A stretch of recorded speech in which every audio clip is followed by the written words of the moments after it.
नमस्कार। आज हम एक ऐसे टॉपिक पर बात करने वाले हैं जो है तो बहुत सेंसिटिव, पर जिसके बारे में सही और साफ जानकारी होना उससे भी कहीं ज्यादा जरूरी है। जी हाँ, आज हम बात करेंगे एड्स की। ये सिर्फ एक हेल्थ का मामला नहीं है, बल्कि सामाजिक जागरूकता की एक बहुत बड़ी लड़ाई भी है। एड्स ये शब्द सुनते ही ना अक्सर दिमाग में एक डर सा बैठ जाता है और कई तरह की गलतफहमियां घूमने लगती हैं, है ना। तो चलिए, आज का हमारा मकसद बिल्कुल साफ है। इस डर के कोहरे को हटाकर इसकी जगह पर साफ सुथरे वैज्ञानिक तथ्यों की रोशनी लाना, ताकि हम सब इस विषय को इसके सही रूप में समझ सकें। तो फिर शुरू करें।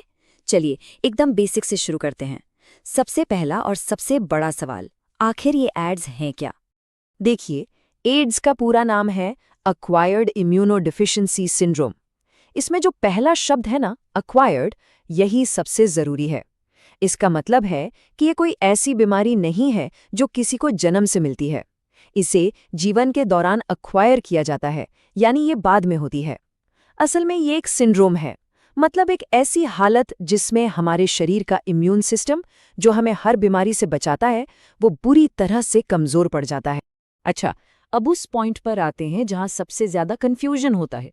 लोग अक्सर एचआईवी और एड्स को एक ही चीज मान लेते हैं, पर ऐसा बिल्कुल नहीं है। इन दोनों के बीच का फर्क समझना इस पूरी बात को समझने के लिए सबसे जरूरी है। तो सारी समस्या की जड़ है एक वायरस जिसका नाम है HIV, यानी ह्यूमन इम्यूनोडेफिशिएंसी वायरस। अब जरा ऐसे सोचिए कि हमारे शरीर के अंदर एक फौज है जो बीमारियों से लड़ती है। इस फौज के सबसे खास सैनिक हैं CD4 टी सेल्स।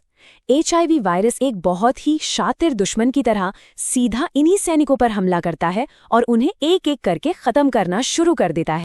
तो फिर पता कैसे चलता है कि HIV इन्फेक्शन अब एड्स बन गया है? इसका जवाब इस नंबर में छिपा है, 200। जब HIV से लड़ते लड़ते शरीर के CD4 सैनिकों की गिनती 200 से भी नीचे गिर जाती है, बस उसी स्टेज को डॉक्टर एड्स कहते हैं। तो ये नंबर एक तरह से लक्ष्मण रेखा है। तो अब बात एकदम साफ हो जानी चाहिए। HIV वो वायरस है, वो दुश्मन जो हमला करता है, और एड्स उस हमले के बाद की सबसे आखिरी, सबसे सीरियस स्टेज है, जब शरीर की लड़ने की ताकत लगभग खत्म हो जाती है। पहले HIV होता है, और अगर उसका इलाज न किया जाए तो वो एड्स बन सकता है। अब हम इस चर्चा के शायद सबसे जरूरी हिस्से पर आ गए हैं। ये वो जानकारी है जो न सिर्फ हमें सुरक्षित रखती है, बल्कि समाज में जो भेदभाव और डर फैला है उसकी जड़ पर चोट करती है। चलिए समझते हैं कि HIV आखिर फैलता कैसे है, और उससे भी ज्यादा जरूरी कि ये कैसे नहीं फैलता। देखिए, HIV फैलने के सिर्फ 4 मुख्य रास्ते हैं। पहला, असुरक्षित यौन संबंध से। दूसरा, संक्रमित खून चढ़ाने से या संक्रमित व्यक्ति की इस्तेमाल की हुई सुई का दोबारा इस्तेमाल करने से। तीसरा, अगर मां संक्रमित है तो उससे उसके होने वाले बच्चे को। और चौथा, स्टेरिलाइज किए बिना इस्तेमाल किए गए ब्लेड या टैटू की सुइयों से। बस यही 4 तरीके हैं। और अब देखिए वो लिस्ट जो हर किसी को पता होनी ही चाहिए, क्योंकि यही जानकारी डर और अज्ञानता को मिटाती है। HIV किसी को छूने, हाथ मिलाने या गले लगने से बिल्कुल नहीं फैलता। साथ बैठकर खाना खाने से, मच्छर के काटने से या किसी के खांसने छींकने से भी ये वायरस नहीं फैलता। और हाँ, एक ही टॉयलेट इस्तेमाल करना भी पूरी तरह से सेफ है। इन सच्चाइयों को जानना ही भेदभाव के खिलाफ सबसे बड़ा हथियार है। ठीक है, तो हमने समझ लिया कि यह वायरस शरीर में क्या करता है और कैसे फैलता है। पर इसके लक्षण क्या हैं और क्या आज हमारे पास इसका कोई इलाज मौजूद है? चलिए, अब इस पर बात करते हैं।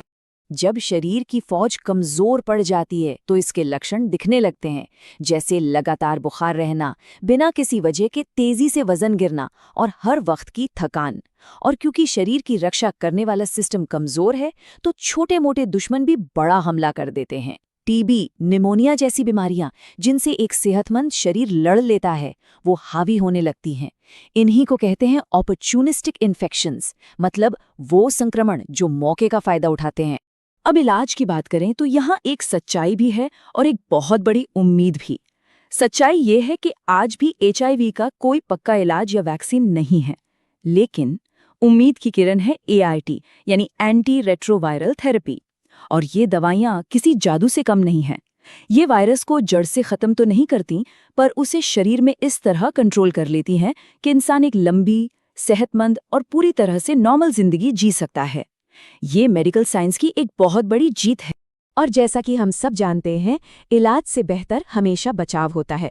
तो अब बात करते हैं कि इस वायरस से खुद को और अपने समाज को कैसे बचाया जा सकता है, क्योंकि इस लड़ाई में जानकारी ही हमारा सबसे बड़ा कवच है।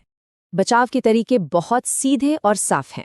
पहला, हमेशा सुरक्षित यौन संबंध। दूसरा, खून लेने से पहले ये पक्का करें कि वो HIV मुक्त है। तीसरा, इंजेक्शन के लिए हमेशा नई डिस्पोजेबल सुई का ही इस्तेमाल हो। चौथा, गर्भवती महिलाओं की HIV जांच जरूरी होनी चाहिए ताकि मां से बच्चे में वायरस जाने का खतरा टाला जा सके। और पांचवां, जो हम सब कर सकते हैं, सही जानकारी फैलाना, गलत नहीं। ये लड़ाई कोई अकेला नहीं लड़ रहा। भारत में NACO यानी नेशनल एड्स कंट्रोल ऑर्गेनाइजेशन इस मिशन को लीड कर रही है और पूरी दुनिया के लेवल पर UNAIDS जैसी संस्थाएं काम कर रही हैं। और हाँ, हर साल 1 दिसंबर का दिन वर्ल्ड एड्स डे के तौर पर मनाया जाता है, ताकि हम सब याद रखें कि ये जंग अभी जारी है और हमें इसे मिलकर लड़ना है। और अब वो सबसे जरूरी बात, जो सिर्फ जानकारी नहीं बल्कि हमारी इंसानियत का पैमाना है। एड्स एक बीमारी है, बस। ये किसी के चरित्र का सर्टिफिकेट या कोई गुनाह नहीं है। इससे जूझ रहे इंसान को हमारे साथ की और सहारे की जरूरत है, न कि नफरत और भेदभाव की। तो आज की इस पूरी बातचीत का निचोड़ बस इस एक लाइन में है: डर नहीं, जानकारी फैलाइए, और भेदभाव नहीं, सहयोग कीजिए। अगर हम सब इस एक बात को समझ लें तो इस लड़ाई को जीतने से हमें कोई नहीं रोक सकता।